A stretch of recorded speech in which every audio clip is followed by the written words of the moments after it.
잘 될 겁니다. 예수님의 이름으로 구원받습니다. 성도님은 구원받으셨습니다. 합격할 겁니다. 삶의 문제가 해결될 겁니다.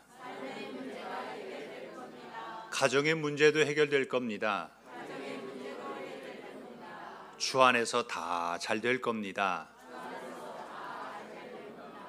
아멘. 아멘입니다. 우리의 말은 사실 마음을 드러냅니다. 입 밖으로 나오는 말은 그 사람의 마음으로부터 나오게 되는 거죠. 겉으로 드러나는 언어가 마음과 다르게 또 포장될 때도 있습니다. 고맙고 감사한데 좀 삐딱하게 말을 하는 사람이 있잖아요. 그러면 옆에서 그러지 않습니까? 아이 그냥 고맙다고 하면 되잖아. 뭘 고맙다고 하면 될 것을 가지고 왜 이렇게 돌리고 말을 해? 그냥 고맙다고 하면 되잖아. 그렇게 말하지 않습니까? 말과 행동이 다를 수는 있지만 결국 마음속에서 들려오는 목소리는 자신의 마음의 본질을 자연스럽게 드러낼 수밖에 없습니다. 그래서 예수님께서도 마태복음 15장 18절에 이렇게 말씀합니다. 입에서 나오는 것은 마음에서 나오나니 이것이야말로 사람을 더럽게 하느니라. 입에서 나오는 것은 마음에서부터 나온다 했습니다. 우리가 하나님의 이름을 가볍게 여기는 말을 한다면 그것은 마음의 문제이지요. 3계명은 언어로 표현되는 말이나 또한 언어로 표현되지 않는 마음의 생각 모두 다 하나님 앞에서 거룩해야 된다라고 하는 의미가 담겨져 있습니다. 우리는 언제나 하나님 앞에서 말하고 있다라는 것을 기억하고 거짓의 입술을 제거하고 하나님 앞에서 진실해야 합니다. 무례한 말을 삼가하고 사랑하고 존중하는 말을 해야 합니다. 언어는 우리의 신앙을 반영하는 거울이기 때문입니다. 내가 어떻게 말하느냐에 따라서 그 사람의 인격이 달라지지 않습니까? 3계명에서 오늘 말씀해 보면 부르지 말라 이렇게 말씀합니다. 여기서 그러면 어떻게 불러야 할까요? 부르지 말라라고 하는 의미는 하나님의 이름을 아예 부르지 말라 이 말씀은 아니잖아요. 히브리 성경에서 보면 문자적으로 해석을 하면 높이 들어 올리지 말라 이 말입니다.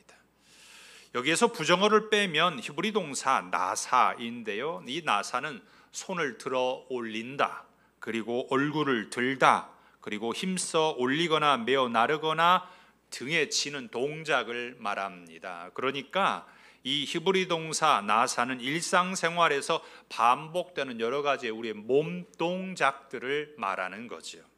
우리가 살아가면서 때때로 내 목소리를 막 높이 올릴 때가 있습니다. 뭐 사람의 경우에 좀 다르겠지만 거짓 맹세를 하거나 누군가를 속이려고 할 때 사람들의 목소리가 커지죠. 아니라니까 내 말이 맞다니까 막 소리가 커져요. 나 거짓말 안 했어요 말을 하잖아요. 내 말이 참말이에요. 그런데 돌아보니까 뭐예요? 거짓말인 경우가 종종 있습니다.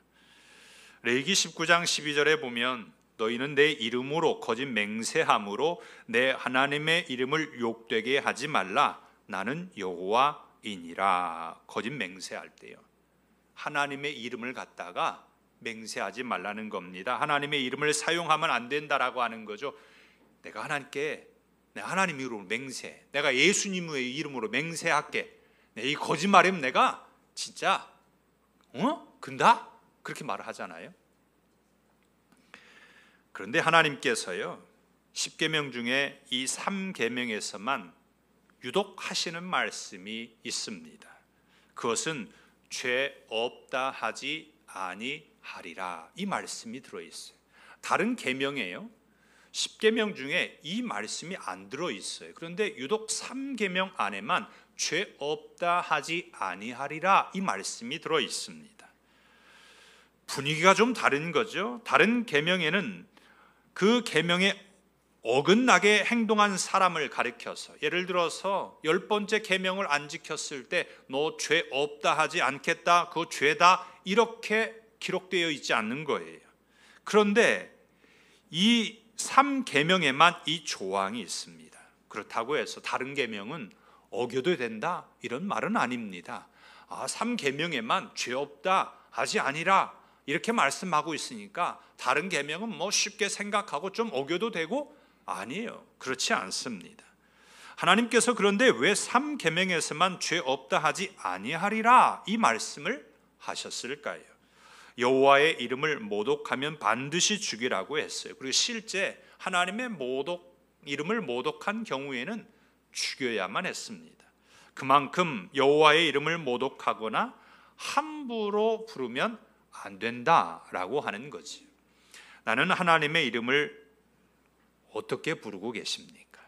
하나님의 이름을 막 짜증 섞인 이름으로 부르십니까? 아니면 원망하거나 좌절하는 마음으로 하나님 도대체 왜 그러시는 거예요? 하나님 그러시면 안 되잖아요 하면서 하나님의 이름을 부르십니까?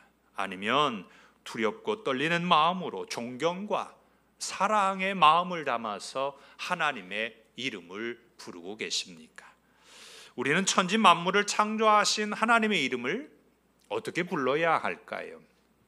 하나님의 이름을 부를 때에는 존재의 의미를 담아서 불러야 합니다. 하나님이 계신다라고 하는 의미인 거죠. 존재의 의미를 담아서 불러야 돼요. 하나님 도대체 어디 계시는 거예요? 이렇게 말하면 무슨 의미예요? 하나님이 없다라는 거죠. 하나님이 없으니까 하나님 도대체 어디 계시는 겁니까? 도대체 어디 계세요? 말 좀 해보세요. 이렇게 말하잖아요. 그러면 하나님의 존재를 어떻게 생각하는 거예요?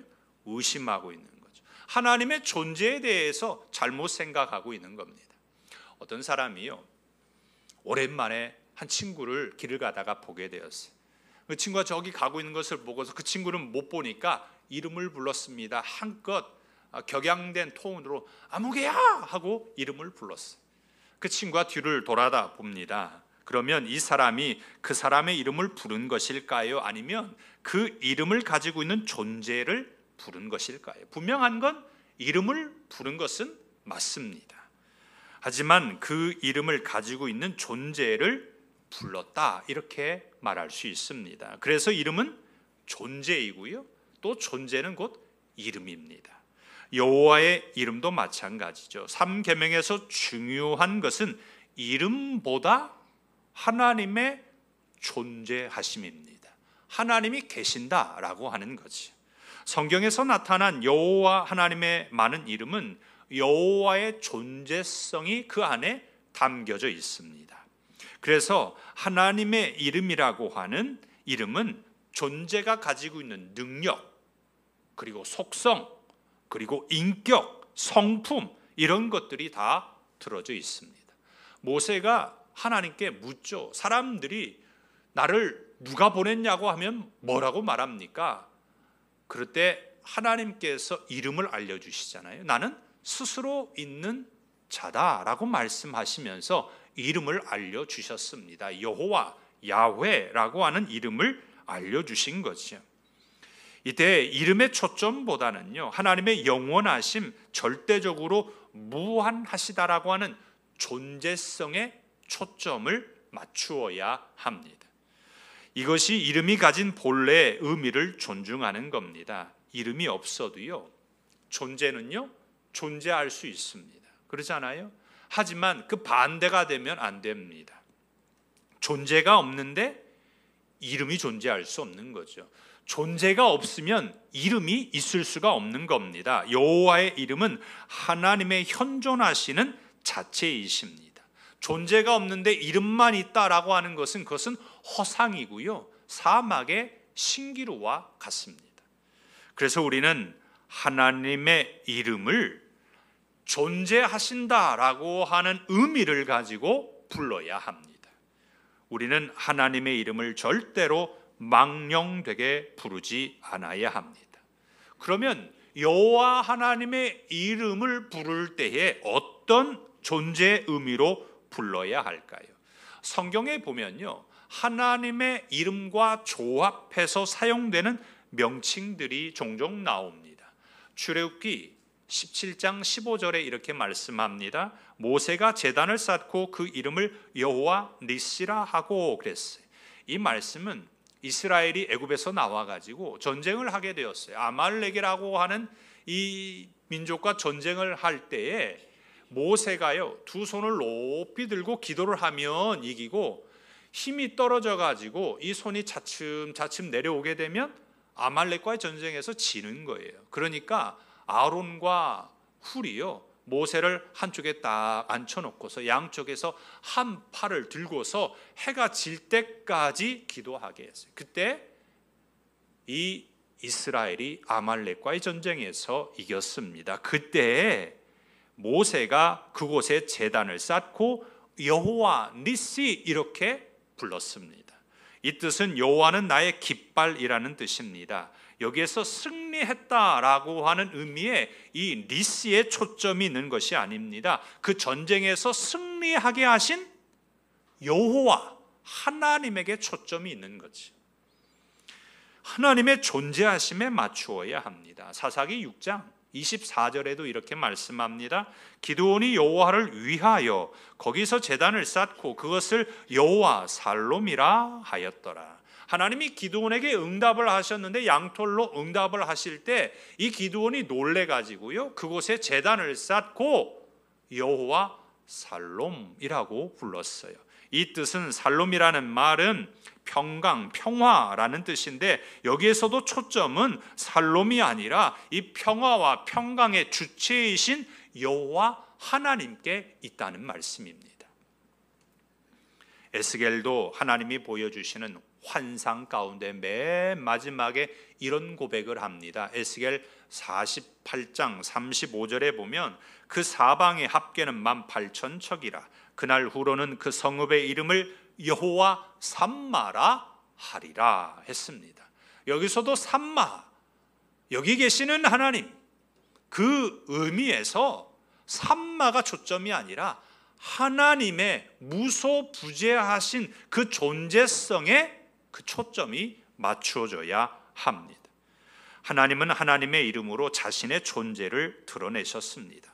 하나님의 본성과 그 속성을 계시하셨는데 그 계시는 기본적으로 드러냄에 있는 거죠. 하나님이 자신의 존재를 드러내실 때는 언제나 이름이라고 하는 옷으로 하나님의 존재를 드러내셨습니다. 예수님께서도 예수님의 이름으로 예수님의 존재를 드러내셨는데요, 데살로니가후서 1장 12절에 이렇게 말씀합니다. 우리 하나님과 주 예수 그리스도의 은혜대로 우리 주 예수의 이름이 너희 가운데서 영광을 받으시고 너희도 그 안에서 영광을 받게 하려 함이라. 사도 바울이 우리 주 예수의 이름이 너희 가운데서 영광을 받으시고 너희도 그 안에서 영광을 받게 하겠다라고 했는데요, 영광을 주시는 주체가 이름에 있을까요? 아니면 예수님께 있을까요? 예수님이라고 하는 존재의 영광의 주체가 있는 것이지요.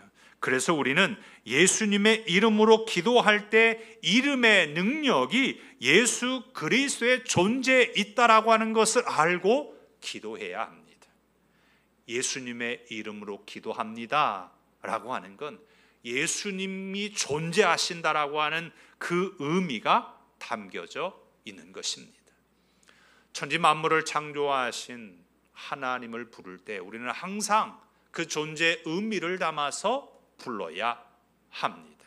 그리고 하나님의 이름을 부를 때는요, 하나님이 존재하시기 때문에 경외함으로 불러야 돼요. 하나님을 경외함으로 불러야 되지 함부로 불러서는 안 되는 것입니다. 우리나라는 유교적인 부분이 여전히 아직도 사람들의 삶 가운데 남아 있죠. 학교에서 역사 공부를 하다 보면 자연스럽게 전통적인 부분을 배우게 될 때에 삼강오륜을 접하게 됩니다. 이 삼강오륜 안에는 장유유서라는 것이 있습니다. 어른과 어린이 또는 윗사람과 아랫사람 사이에는 뭐가 있다라는 거예요? 예의와 질서가 있다라고 하는 거지. 그래서 함부로 윗사람의 이름을 부르지 않습니다. 자녀가 부모의 이름을 말할 때 함자 이렇게 말을 하지요. 이름을 높여서 부르는 말입니다. 아버지의 이름을 함부로 홍길동입니다 이렇게 대답하지 않아요.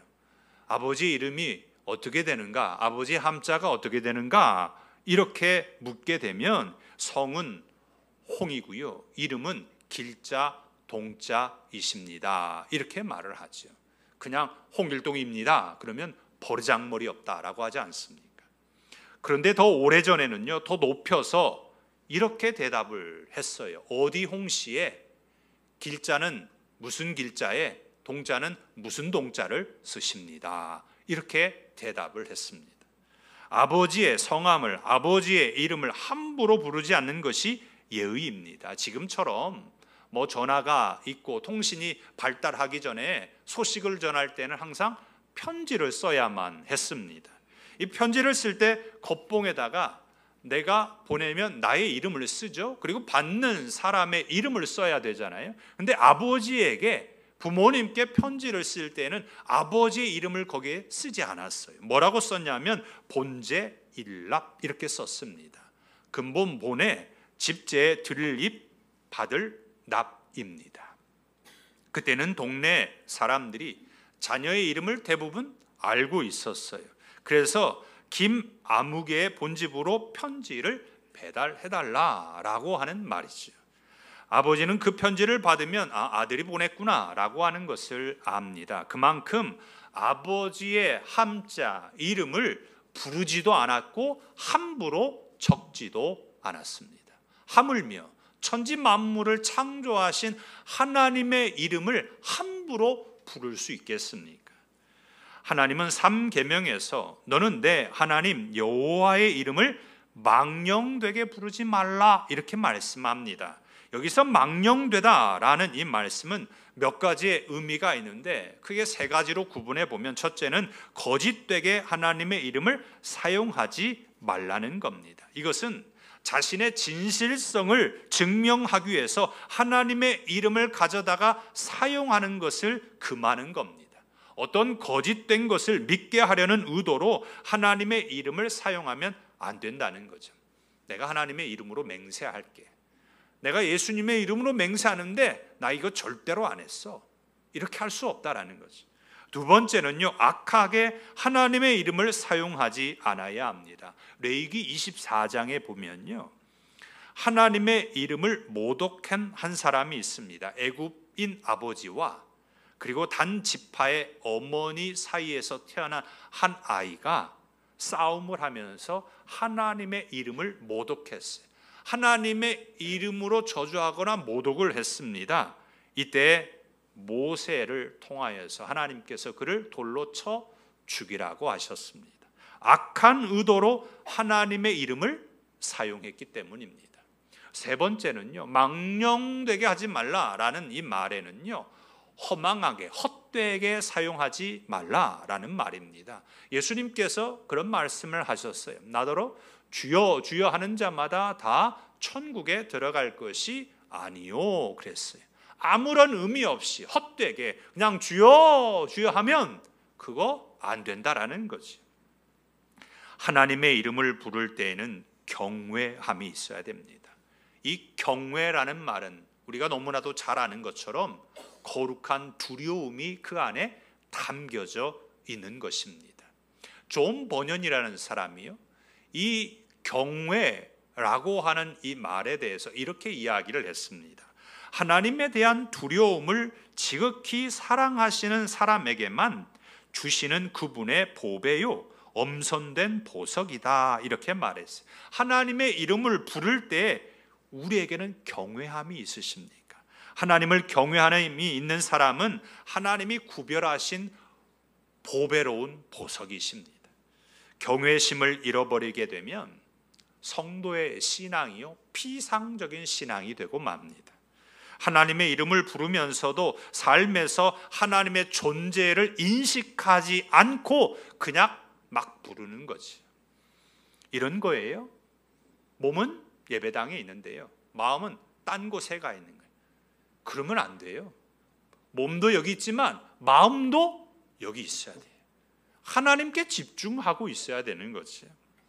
하나님의 뜻보다 자신의 욕망을 더 우선하면 안 되는 겁니다. 우리는 하나님의 이름을 부를 때 경외함을 잃어버리지 않고 불러야 합니다. 하나님을 경외하는 것은 세상의 두려움을 이기는 능력입니다. 세상이 우리에게 두려움을 주잖아요. 하지만 우리가 하나님을 경외함으로 부르게 되면 그 두려움을 이기게 될 줄 믿습니다. 하나님의 이름을 경외함으로 부르셔서 보배로운 성도님들이 다 되시기를 축복합니다. 천지 만물을 창조하신 전능하신 하나님, 우리가 어떻게 불러야 할까요? 존재의 의미를 가지고 불러야 합니다. 그 안에는 경외심이 있어야 돼요. 그 경외심 가운데에는 우리가 구원받았다라고 하는 그 믿음의 고백이 있어야 합니다. 성경의 말씀도 그렇고요. 찬양 가운데 보게 되면 주의 이름을 부르는 자는 구원을 받겠다라고 하는 찬양이 있지. 그래서 우리가 하나님의 이름을 부를 때에는 구원의 이름으로 믿고 하나님의 이름을 불러야 합니다. 주여 주여 우리가 경외함이 없이 하나님의 존재의 의심을 가지고 부르면 구원을 받을 수 없습니다. 하지만 하나님을 경외함으로 하나님의 이름을 부른다면 우리 모두는 구원받은 하나님의 백성인 줄 믿습니다. 로마서 10장 13절에 이렇게 말씀합니다. 누구든지 주의 이름을 부르는 자는 구원을 받으리라. 누구든지입니다. 그런데요, 중요한 것이 있어요. 주의 이름을 부를 때 어떻게 불러야 되는지를 알고 불러야 합니다. 주의 이름을 부를 때는 입으로 시인하는 것이고 하나님께서 십자가에서 죽으신 예수님을 살리신 것을 믿음으로 우리가 하나님의 이름을 불러야 합니다. 로마서 10장 9절에 이렇게 말씀합니다. 내가 만일 내 입으로 예수를 주로 시인하며 또 하나님께서 그를 죽은 자 가운데서 살리신 것을 내 마음에 믿으면 구원을 받으리라. 믿음이 없이 그냥 하나님의 이름을 부르면 구원받지 못합니다. 그 죄로 인하여서 심판을 받게 되는 거죠. 그래서 로마서 10장 10절에 이렇게 말씀합니다. 사람이 마음으로 믿어 의에 이르고 입으로 시인하여 구원에 이르느니라. 우리는 하나님의 이름을 부를 때에 심판의 이름으로 부르는 것이 아니라 마음으로 믿어 입으로 시인하고 구원의 이름으로 불러야 합니다. 그렇게 부르시기를 바랍니다. 사람이 물에 빠졌어요. 허우적댑니다. 살려달라고 소리를 쳐요. 사람이 어느 곳에 불이 났어요. 그러면 소리를 지르죠. 불이야! 라고 소리지 않습니까? 왜요? 살려달라는 거죠. 구해달라는 겁니다. 119에 전화하지 않습니까? 왜요? 그 119가 그 소방서가 사람들이 와서 불을 끌 수 있다라고 하는 믿음이 있는 거죠. 그 믿음이 있으니까 연락을 하고 소리를 지르고 부르는 것입니다. 우리 모든 사람들은 죄라고 하는 세상에 늪에 빠져 있어요. 이 늪에 빠졌을 때요, 허우적대면 더 깊이 몸이 그 늪으로 빠져 들어가게 됩니다. 우리가 그 죄의 늪에서 나올 수 있는 길은 딱 하나예요. 뭐냐면 늪 밖에 계시는 예수님의 이름을 간절히 부르는 겁니다. 늪 밖에 계시는 예수님께서 우리를 구원하여 주신다라고 하는 믿음을 가지고 불러야 하지 않겠습니까? 그때 우리는 정말 간절함으로 부르게 됩니다. 오직 예수님만이 구원하실 수 있기 때문입니다. 예수님께서 우리에게 가르쳐 주신 기도가 있어요. 주의 기도라고 말을 하죠. 서두에 이렇게 시작합니다. 하늘에 계신 우리 아버지, 이렇게 시작하면서 이어서 하는 기도가 아버지의 이름을 거룩하게 하시며, 그랬어요. 아버지의 이름을 거룩하게 하시며, 이 말씀은요, 하나님의 이름을 거룩하게 하신다는 이 의미는 아버지께서 우리를 통하여 당신의 이름을 거룩하게 하소서라는 의미가 함축되어 있습니다. 하나님의 이름은요, 하나님은요, 그 존재 자체가요, 거룩하신 분입니다. 그런데 우리가 하나님의 이름을 부르면서 그리고 하나님을 거룩하게 행해라 라고 하는 의미가 있어요. 우리를 통해서 하나님의 이름을 거룩하게 하신다는 겁니다. 왜 거룩하게 하실까요? 하나님의 이름은 죄악된 세상에서 죄로 물든 우리를 구원하시는 이름이기 때문입니다. 한자로 이름 명자가 있죠. 한자로 이 이름 명자에는 두 단어가 합성어가 되어 있는 거예요. 저녁 석자에 입구자가 합쳐서서 이름 명자가 됩니다. 이 풀이를 하면 이런 거죠. 캄캄한 밤에 누군가를 식별할 수 없는 그 수단은 입으로 부르는 이름에 있다라는 거예요. 아무것도 안 보여요. 캄캄해요. 앞에 누군가 있는 것 같아요. 그래서 이름을 부르는 거죠. 아무개냐? 길동이냐? 누구냐? 라고 부르잖아요. 그 이름을 부름으로 인하여서 그 존재를 확인하게 되는 거죠. 어두운 인생길에서 우리를 구원하실 수 있는 이름은 오직 예수님입니다. 예수의 이름은 헬라어로 예수스에서 왔고요, 히브리어는 여호수아에서 유래했습니다. 동사의 의미로 구원하다, 건지다, 돕다라는 뜻으로 예수라는 이름은 여호와는 구원이시다, 그가 반드시 구원하시리라, 이런 뜻입니다. 그래서 우리는 진실함으로 예수님이 나를 구원하신다라고 하는 믿음의 고백으로 예수님의 이름을 부르시기를 바랍니다. 우리가 기도할 때에 마지막에 예수님께서 이 모든 것을 이루어 주실 줄 믿습니다 라고 하는 믿음의 고백으로 예수님의 이름으로 기도하시기를 축복합니다. 말씀을 맺고자 합니다. 행동에는 크게 두 가지로 나누어집니다. 적극적인 행동과 소극적인 행동이죠. 우리는 단순히 여호와의 이름을 망령되게 부르지 않는 것은 10계명의 3계명을 소극적으로 지키는 것입니다. 소극적인 행동도 필요하죠. 하지만 우리의 신앙은 적극적인 행동이 더 중요합니다. 우리의 신앙은 소극적인 신앙이 되면 안 됩니다. 우리의 신앙은 적극적인 신앙이 돼야 돼요. 그래서 베드로전서 4장 14절에 이렇게 말씀합니다. 너희가 그리스도의 이름으로 치욕을 당하면, 너희가 그리스도의 이름으로 치욕을 당하면 복 있는 자로다. 영광의 영 곧 하나님의 영이 너희 위에 계심이라. 여호와의 이름을 망령되게 부르지 않았다고 해서 만족할 것이 아니라 베드로 사도가 우리에게 지금 권면하고 있는 것처럼 예수 그리스도의 이름으로 치욕당하는 일도 우리에게 있어야 합니다. 우리가 예수 그리스도의 이름으로 치욕당하는 것이 복 있는 자다 했습니다. 하나님의 이름을 제대로 부르는 것입니다. 이렇게 하나님의 이름을 부를 때 하나님은 지금도 살아 계셔서 역사하시는 능력의 하나님이십니다. 그리고 두렵고 떨리는 마음으로 부를 때 우리를 구원하셨다라고 하는 은혜가 우리의 삶 가운데 충만하게 임하시기를 예수님의 이름으로 축복합니다. 기도하겠습니다.